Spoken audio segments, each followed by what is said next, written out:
አደይና ዴቭ ተጣሉ። ባርችና ሊሊ ተጣሉ። ቆይ እናንተ ሁለት ልጆች ለምንድን ነው እኛን መዋሸት ያስፈለጋችሁ? እኔ ያለሁት አሁን ከዴቭ ጋር አይደለም ወይ ብሎ ባቡሬ እጅጉን ጮኸባት። ዴቭ ደወለና ላደይ በቃ አንቺና ሊሊ ከመዋሸት ውጭ ሌላ ምንም አይነት ስራ የላችሁም ማለት ነው? ምን አይነቶቹ ወራዳ ናችሁ? እንዴት እንደዚህ ታደርጋላችሁ? ለምንስ ነው የዋሻችሁን? ወይስ የት ሂዳችሁ ነው ብሎ በጣም ተናደደባቸው። እባክህን ተረጋጋ፣ እኛ በፍጹም መጥፎ ቦታ አልሄድንም እያሉ ቢያስረዷቸውም እንኳ በፍጹም ሊረዷቸው ፍቃደኛ አይደሉም። ባቡሬ ሊሊን በጣም ክፉኛ ኃይለ ቃል ተናገራት። አደይና ዲቭ በቃ አደይ የማትፈልጊኝ ከሆነ እንቅጯን እንድትነግሪኝ እፈልጋለሁ እንጂ በፍጹም ከዚህ በኋላ አንቺን በመጠበቅ መቼም ቢሆን ስራዬንም ሆነ ቤተሰቤን ጓደኞቼን ማጣት አልፈልግም። እኔ ነኝ እንጂ የምፈልግሽ አንቺ እንደሆንሽ ፈልገሽኝ አታውቂም ብሎ አላት። አረ ተረጋጋ ዲብ፣ ሲጀመር ሊሊን አሟት ስለነበረ ሆስፒታል ነው የሄድነው። ደግሞ ሊሊ እኮ የዋሸንህ እኔም ቢሆን የዋሸሁት ባርች እንዳያውቅ ስለፈለግን ነው። ትሰሙኛላችሁ? ባርች አወቀ አላወቀ እኔ ምን አገባኝ?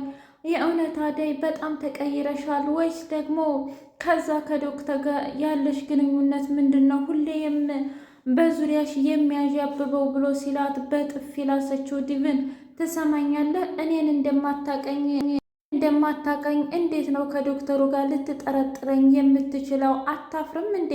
እኔ እኮ የተከበርኩ ሴት ነኝ። እኔ እኮ አደይ ነኝ። እንዴት 1 ዓመት ሙሉ በፍቅር ኑረን እንዴት ነው የማታውቀኝ? ብላ በጣም ተናደደችበት። ብርሃን ከገጠር ደውላ ዲቭን እንዴት ነህ? ደህና ነህ ወይ? ለምንድን ነው የማትመጣው? የሚል ጥያቄ ጠየቀችው። አረ እኔ በፍጹም ያኔም እኮ እውነት ለመናገር ለአደይ እየስል ነው እንጂ የመጣሁት። አሁን ደግሞ አደይ ራሷ መታ ሁሉንም ነገር ስለምታስተካክል በፍጹም አልመጣም ብሎ አላት።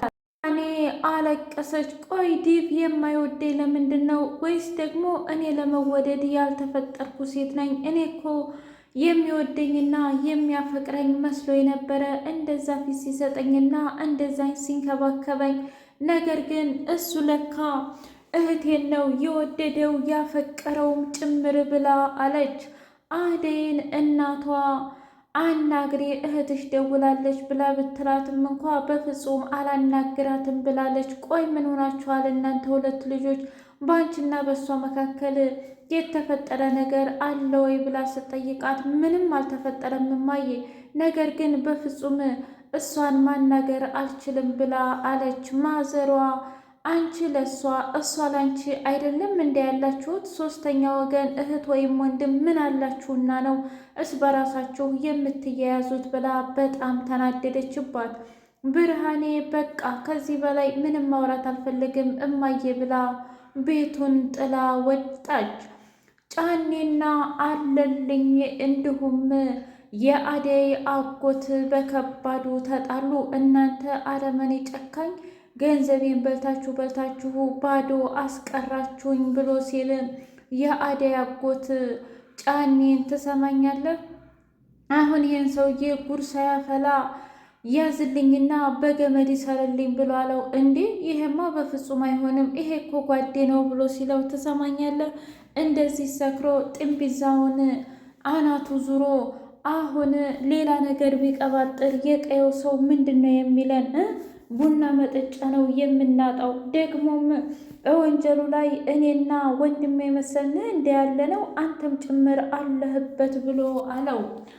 አለልኝን ይዞ እየገተተ ሲሄድ ቆይ አንተ ወንድሜ ነህ እያልከኝ አልነበር እንዴ ብሎ ሲለው ታዲያ ምን ላድርግ? ትሰማኛለህ?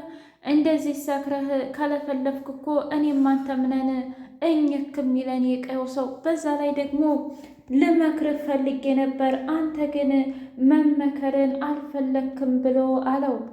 ውድና የተከበራችሁ የህያ ቤቴ ቤተሰቦች እንድናችሁልኝ ሁሉ ሰላም ሁሉ መልካም። ምን እግዚአብሔር የተመሰገነ ይሁን። ሰላም ነኝ፣ ደህና ነኝ። ለዚህ ቻናል አዲስ የሆናችሁ ሰብስክራይብ እያደረጋችሁ ቤተሰብ የሆኑ ነበር ቤተሰቦች ደግሞ ስለምትከታተሉኝ እጅጉን አድርጌ አመሰግናለሁ። እጅግ አስተማሪውና አጓጊው ሰራተኛዋ አደይ እንደቀጠለ ይገኛል። ዛሬ ቤዛ እንደተለመደው ሸሯንና ተንኮሏን ይዛ ከወንድሟ ጋር ተመካክራ መኪና እንዲገጫት አደረገች። ዶክተሩ በጣም ደንግጦ ስለነበረ ወይኔ በጣም ይቅርታ ብሎ ሲላት፣ ቆይ አንተ እንዴት ትገጫታለህ እህቴን እያለ ገጭ ጓ ሲል፣ ተረጋጋ ብራዘር፣ አውቄ እኮ አይደለም የሆነ ሀሳብ ውስጥ ስለነበርኩኝ በዛ ምክንያት ነው። ለማንኛውም ግን አሁን ወደ ሆስፒታል ይዣት ልሄድ ብሎ ሆስፒታል ከመረመራት በኋላ ምንም ጉዳት የለብሽም፣ እውነት ለመናገር ስትወርቂ የሆነ ነገርሽን መቶሻል ብዬ ነበር፣ ግን አሻራው ላይ ምንም አይነት ነገር የለውም ብሎ ሲላት፣ አልገባኝም፣ አንተ ማነህና ነው የለሽም የምትለው? አለኝ እንጂ እንዴ፣ ቆይ የሚያምሽ ነገር አለ እንዴ ምናምን ሲላት፣ አረ በፍጹም እና አሞኛል በይ እያለ ልጁ ከጎን በነገሮችን በደንብ እያቀሳሰረ መጣ። ከዛ አዎ ዶክተር አሞኛል፣ አሁን የምፈልገው የምታከምበት ገንዘብ ነው ብላ ስትለው፣ እኔ እኮ ዶክተር ነኝ አከምኩሽ አይደል? አንተማ ዶክተር አትመስለኝም። አይ ኢዩኤል እባላለሁ ዶክተር ነኝ። ለማንኛውም ግን ባስፈለገች ሰዓት አለሁኝ፣ እሺ አሁን መሄድ ትችያለሽ ብሎ ሲላት፣ በፍጹም አልሄድም ብላ አለች። እንደውም እከስሃለሁኝ ብላ ስትለው፣ እንደዛ ከሆነማ እሽ መጣሁኝ ብሎ የመጥሪያ ወረቀት አመጣና፣ እንግዲህ ሌላ አማራጭ የለኝም እከሳለሁ ካላችሁ ክሰሱ ብሎ ወረቀቱን አመጣላቸው። ቤዛና ወንድሟ ደነገጡ። ወይኔ ይሄ ዶክተርማ እንደምናየው አይነት የዋህ አይደለም ወንድሜ። ስለዚህ እኛስ በራሳችን እስር ቤት ከምንገባ ምን ይሻልሃል ብላ አለችው። በፒስ አሉና በቃ ለማንኛውም በአንድ ነገር እንስማማ፣ እሱም ደግሞ ሸኘን ወደ ቤታችን ብሎ ሲለው፣ ችግር የለውም ለመሸኘቱማ እሸኛችኋለሁኝ ብሎ ቤታቸው ድረስ ሸኛቸው። ከዛ ቤዛ እኔ ምልህ ቆይ ግን አንተ የእውነት ዶክተር ነህ? ማለቴ እዛ ሆስፒታል ተቀጥረህ ነው ምናምን ስትለው፣ አረ አይደለም ያው የራሴ ነው። እውነትህን ነው? አዎ ኢዩኤል እባላለሁ እና የራሴ ሆስፒታል ነው። ይገርማል። ግን ሀብቱን ሁሉን ነገር እንዴት አመጣኸው? በዚህ በልጅነት ከላይ ነው እግዚአብሔር ነው የሰጠኝ ቤዛ፣ እና ምንም ችግር የለውም። በጣም ደስ ይላል። ከዛ ቆይ አንድ ጊዜ ጠብቁኝ ብሎ ብሩን ሲሰጧቸው፣ አረ በፍጹም አልቀበልም ስትል፣ እንዴ ምን ችግር አለው? ወንድሟ ደግሞ አዎ ተጎድታለች እናመሰግናለን ብሎ ከእጁ ላፍ አደረገው። ቤዛ ግን ስምጥ ብላ ቀረች። ወንድሟ ቆይ አንቺ ተመካክረን ገብተንበት ስናበቃ የምንድን ማሽቃበጥ ነው ብሎ ሲላት፣ እስኪ ተመልከተው ከመልክ መልክ ከእርጋታ እርጋታ ሁሉ ነገር አሟልቶ አይደል እንዴ የሰጠው? እናማ ልጁ ተመችቶኛል፣ ገንዘቡን ብንመልስለት ጥሩ ነበር ብላለችው። ትሰሚኛለሽ አንቺ ሴትዮ፣ ደውለው ማንቁርታችንን ሳይዙን ገንዘቡን እንክፈል ብሎ ገንዘቡን ለመክፈል ወደ ጉዟቸውን ቀጠሉ።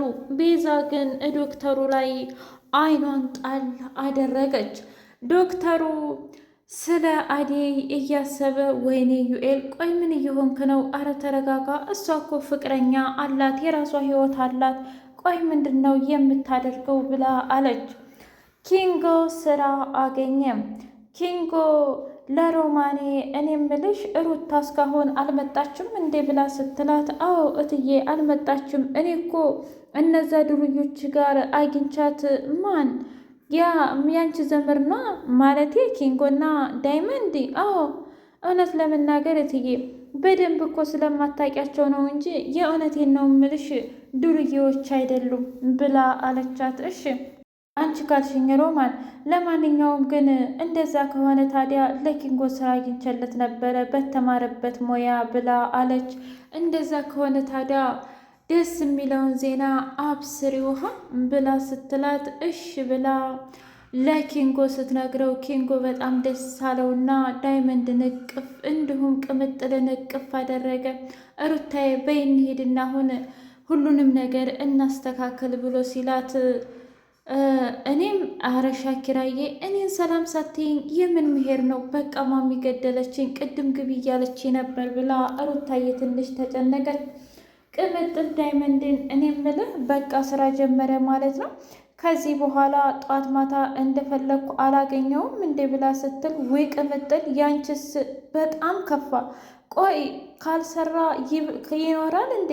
ደግሞም የግድ እኮ መስራት አለበት ብሎ ሲላት አቦ በቃ አፍታኛ። አይ እንደዛ አይደለም ቅምጥል፣ እሱ እኮ ይህን ስራ ለስንት ጊዜ እንደጠበቀው በፍጹም አንቺ አታውቂም። ስለዚህ አርፎ ስራውን ቢሰራ የተሻለ ነው ብሎ ሲላት እሺ በቃ ቻው ብለው ነካችው።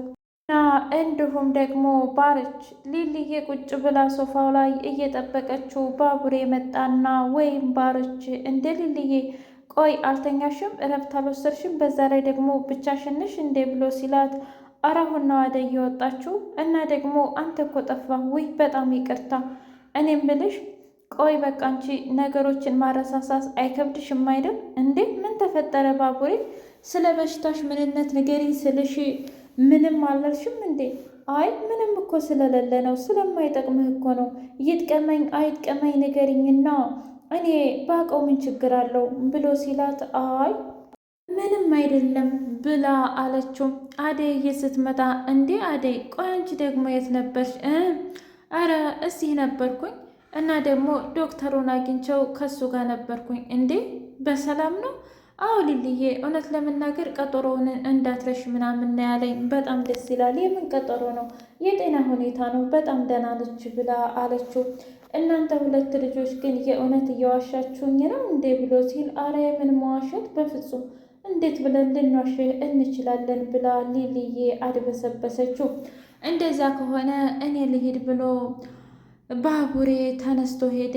እኔ ምልሽ ሊልዬ ግን አሁን ይሄ መደበቃችን ትክክል ነው ብለሽ ታስቢያለሽ እንዴ ብላ ስትላት ማለት አደይ እውነት ለመናገር ባቡሬ እኮ ስላንቺ በጣም ይጨነቃል፣ በጣም ያስባል። እስኪዩ እሱን አውቃለሁ። እኔም እኮ ለዛ ነው ሁሉን ነገር መደበቅ የፈለኩት ታውቂያለሽ። ለአንቺ በመናገሬ በጣም እየተጸጸትሽ እንዲሁም ደግሞ እያለቀሽ መሆኑን የማላቅ ይመስልሻል እንዳደዬ?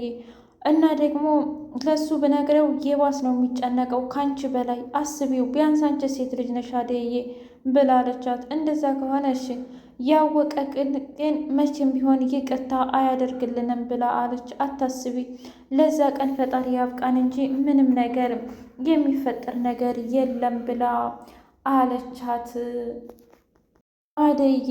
እና ምንም አይፈጠርም ብላለቻት። ውድ ህያቤት ቤተሰቦች የዛሬው ይህን ይመስል ነበር። በቀጣይ እስከምንገናኝ ላይክ፣ ሼር፣ ሰብስክራይብ